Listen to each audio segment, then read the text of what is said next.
ভাবুন তো, সমুদ্র এমন এক গভীর জায়গা যেখানে সূর্যের আলো প্রায় পৌঁছাবে না।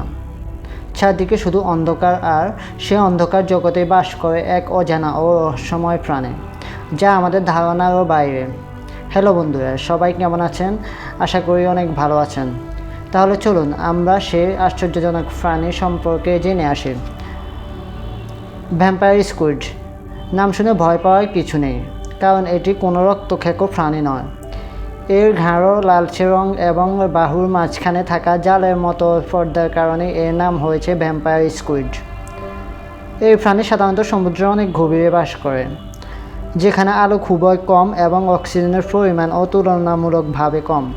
এমন কঠিন পরিবেশেও ভ্যাম্পায়ার স্কুইড আশ্চর্যজনকভাবে বেঁচে থাকতে পারে। বিপদের সময় এই প্রাণী তার বাহুগুলো শরীরের চারপাশে মুড়ে ফেলে এবং নিজেকে আরও ভয়ঙ্কর দেখানোর চেষ্টা করে। এছাড়াও এটি জলে কণা ছড়িয়ে শিকারীকে বিভ্রান্ত করে থাকে। তবে সবচেয়ে মজার বিষয় হলো, ভ্যাম্পায়ার স্কুইড বড় কোনো শিকারী প্রাণী নয়।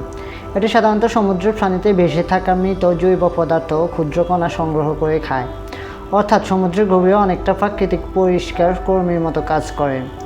এর বড় বড় চোখ একে গভীর সমুদ্রের অন্ধকার পরিবেশে বেঁচে থাকতে সাহায্য করে। আর যেহেতু এটি সমুদ্রের অনেক গভীরে বাস করে, তাই পৃথিবীর অধিকাংশ মানুষ জীবনে কখনো এই প্রাণীকে সরাসরি দেখেনি। বিজ্ঞানীরা বিশেষ প্রযুক্তির সাহায্যে গভীর সমুদ্রে গবেষণা করে এর সম্পর্কে জানতে পেরেছেন। সব মিলিয়ে ভ্যাম্পায়ার স্কুইড সত্যিই প্রাকৃতিক এক বিস্ময়কর প্রাণী। আপনি কি আগে কখনো এই প্রাণীর নাম শুনেছিলেন? কমেন্টে জানাতে ভুলবেন না।